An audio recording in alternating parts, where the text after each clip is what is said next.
کہ جو فرقہ واریت ہے نا، کوئی کہے میرا دھڑا سچا ہے، دوسرا کہے جی میرا سچا ہے، اس کی بنیاد ایک یہ ہے کہ ہم نے شریعت کی تعلیم بھلا دی ہے۔ شریعت کی جو تعلیم ہے نا، وہ صرف قرآن کریم کا نام نہیں ہے، وہ صرف حدیث کا نام نہیں ہے، وہ صرف صحابہ کا نام نہیں ہے، بلکہ قرآن و سنت، صحابہ اور اہل بیت کی تعلیمات ملیں گی تب شریعت بنے گی۔ آج ہمارے یہاں پتہ کیا ہے، ہمارے یہاں ایک مسئلہ سیکھ لیا نا تو بندہ دوسرے کو کہتے ہیں یہ تو جاہل ہے، کسی نے دو سیکھ لیا تیسرے پر اعتراض کرے گا۔ ایسا نہیں ہے، ہمارے اکابرین جو دنیا سے گئے ہیں یہ دین اور شریعت کے جامع لوگ تھے، اسی لیے جتنا علم ہوتا ہے اتنا بندے کے پاس حوصلہ ہوتا ہے۔ آپ اندازہ لگائیں نا کہ دریا کا شور زیادہ ہے یا سمندر کا شور زیادہ ہے، تو آپ اندازے میں یہاں پہنچیں گے کہ سمندر خاموش ہے، دریا میں شور ہے۔ کیوں؟ اسی کو ہمیں سمجھانے کے لیے کہا گیا ہے کہ کہہ رہا ہے دریا کے شور سے سمندر کا سکوت، جس میں جتنا ظرف ہے اتنا ہی خاموش ہے۔ تو یہ جو اچھل اچھل کے ہم لوگ باتیں کر ایسے دکھا دو ایسے، دراصل علم کے خالی ہونے کی نشانی ہے۔ یہ اس جمعۃ المبارک میں نے بیماری کے عالم میں جمعہ پڑھایا، 2 ہفتے میں جمعہ مسلسل نہیں آ سکا۔ ادھر جمعہ گفتگو کی، جمعہ کے بعد مجھے ایک طالب علم ملا جو یونیورسٹی لیول کے اسٹوڈنٹ ہے، ماشاءاللہ باشرہ بھی ہے، دیندار بھی ہے، پہلی ملاقات ہے زندگی۔ السلام علیکم، مجھ سے ایک سوال کرنا ہے۔ جی فرمائیں مفتی صاحب، ایک سوال پوچھنا ہے اور صحیح جواب دیں۔ میں نے کہا کیا کوئی مفتی 2 نمبر جواب بھی دیتا ہے؟ وہ تو مفتی نہیں ہے، وہ تو عالم ہی نہیں ہے۔ نہیں اچھا میں سوال پر مجھے پوچھیں، میں حضور پاک کی حیات کے بارے میں سوال کروں گا اور صرف قرآن سے مجھے جواب دینا ہے۔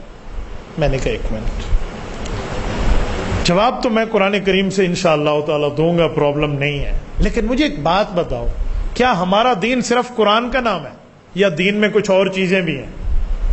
کیا مطلب؟ میں نے کہا مطلب سمجھا دیتا ہوں کہ ایک بندہ کہ میں صرف قرآن مانتا ہوں، حضور کی حدیثیں بھی نہیں مانتا اور پیغمبر کے صحابہ اور اہل بیت بھی نہیں مانتا، وہ کون ہے؟ کہتے وہ تو بے ایمان ہے۔ تو میں نے کہا پھر آپ نے شرط کیوں لگائی ہے کہ صرف قرآن سے دکھاؤ؟ آپ کہتے ہیں قرآن سے بھی دکھائیں، صحیح حدیث ہو تو اس سے بھی دکھائیں، صحابہ کا فتویٰ اہل بیت کی تعلیمات ہو تو وہ بھی دکھائیں۔ کہتے ہاں کہنا تو مجھے یہی چاہیے۔ تو میں نے کہا پھر صرف قرآن کیوں کہا ہے؟ تھوڑا سا بچہ ہے نا، خاموش ہوا۔ تو میں نے کہا میں ایک بات کہوں؟ کہتے جی۔ میں نے کہا آپ کی اٹھک بیٹھک کس کے ساتھ ہے؟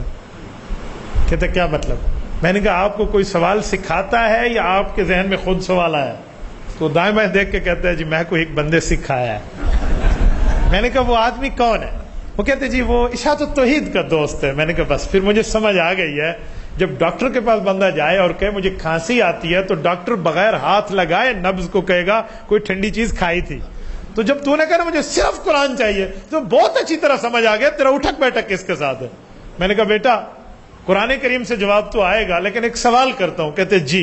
میں نے کہا جی میں ایک بات پوچھتا ہوں، اگر مسئلہ قرآن میں نہ ہو تو آپ اس بھائی کو کہیں پھر نہیں مانیں گے؟ کہتے جی ہاں۔ میں نے کہا 5 اذانیں جھوٹی ہیں یا سچی ہیں جو دن میں دیتے ہیں؟ اور سچی ہیں۔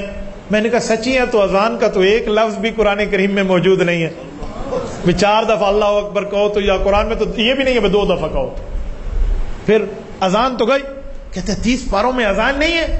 میں نے کہا جی قرآن کریم آپ کے سامنے ہے، بسم اللہ فرمائے، آپ 30 پاروں سے مجھے اذان دکھا دیں اور جو ہدیہ مانگنا چاہے میں آپ کو ہدیہ پیش کروں۔ بسم اللہ فرمائے۔ کہتے اچھا بات تو ٹھیک ہے۔ میں نے کہا اچھا اگلی بات کروں؟ کہتے جی ہاں۔ میں نے کہا جب امام کے پیچھے تکبیر پڑھی جاتی ہے جسے ہم اقامت کہتے ہیں، یہ اقامت بھی قرآن کریم میں نہیں ہے، تو گنجی نماز پڑھی کر، اللہ اکبر، نہ بانگ نہ اقامت۔ کوئی پوچھے کیوں؟ تو کہنا قرآن میں نہیں ہے۔ کہتے اچھا۔ میں نے کہا آگے تھوڑی آگے بھی چلوں گا۔ کہتے جی بتائیں۔ میں نے کہا قرآن کریم شروع ہوتا ہے نا الحمدللہ۔ کہتے جی۔ میں نے کہا تو نماز بھی الحمدللہ شروع کر۔ کیوں؟ سبحانک اللہم نہیں پڑھوں گا؟ میں نے کہا پورے قرآن میں سبحانک اللہم وبحمدک تبارک اسمک کا ہے ہی نہیں، ڈائریکٹ اللہ اکبر الحمدللہ رب العالمین، زیادہ سے زیادہ بسم اللہ پڑھ لیں، اعوذ باللہ بھی نہ پڑھنا، کیونکہ اعوذ باللہ من الشیطان الرجیم قرآن کی آیت نہیں ہے۔ قرآن میں فَإِذَا قَرَأْتَ الْقُرْآنَ فَاسْتَعِذْ بِاللَّهِ حکم تعوذ ہے، لفظ تعوذ قرآن میں نہیں ہے، ڈائریکٹ الحمدللہ پڑھ اور آگے آمین بھی نہ کہنا۔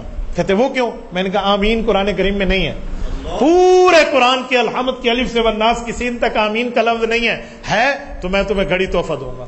بسم اللہ آگے کہوں کہتے جی میں نے کہا سبحان ربی العظیم سبحان ربی العلیٰ سمیع اللہ لمن حمدہ ربنا ولک الحمد، یہ بھی قرآن میں نہیں ہے، یہ بھی نہ کہنا۔ میں نے ربنا ولک الحمد کہا ہے، یہ بھی ثابت ہے، ربنا لک الحمد یہ بھی ثابت ہے۔ کہیں میرے بعد آپ کہیں بھئی ربنا نواں پڑھ گیا، ٹھیک ہے، یہ دونوں کو ثبوت ہے۔ اچھا میں نے کہا یہ بھی قرآن میں نہیں ہے تو یہ بھی چھوڑ دے۔ اور اگلی بات التحیات للہ بھی نہ پڑھنا، کہ تو کیوں؟ میں نے تو پوری التحیات قرآن میں نہیں ہے۔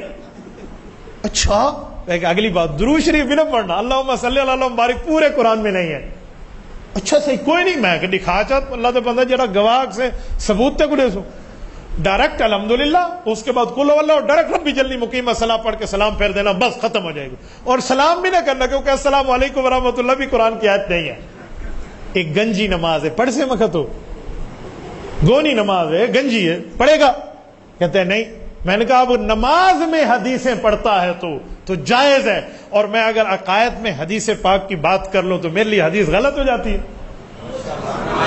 یہ اس کے بخار کا علاج ہم نے سوڈے منٹ کی گولی سے کیا، میں نے کوئی انجیکشن نہیں لگا۔ تو لڑکا کھڑا ہوا تھا، بیٹھ گیا، مجھے کہتے ہیں مولوی صاحب بڑی مزے کی گال ہے، ذرا سمجھاؤ۔ میں نے کہا مغرب میں آ جانا، انشاءاللہ تعالیٰ میں آپ کو سمجھا دوں گا، شام کو ہماری کلاس ہوتی ہے۔ تو میری بات آپ کے سامنے بھی یہی ہے کہ اگر ہمارے دل میں اللہ کو راضی کرنے کا جذبہ ہے نا، پھر ہم سنجیدگی سے سوال کریں گے، سنجیدگی سے بات سنیں گے، لڑائی کی بات نہیں ہوگی۔ یہ ممبر آپ کو لڑائی نہیں سکھائے گا، یہ ہمارے اکابرین کی ترتیب ہے۔ ہم دلیل سمجھائیں گے، دلیل بتائیں گے، دلیل سے آگے سمجھائیں گے۔ کفر و شرک کی مشین لے کر مولوی اگر اپنی جیب میں پھرتا ہے تو میرے خیال میں وہ دل کی بات نہیں سنا رہا، پھر پیٹ کی باتیں سنا رہا ہے۔ اور اللہ تعالی ہمیں پیٹ کی باتیں سنانے سے محفوظ رکھے، قرآن اور حدیث ماننے والا بنائے۔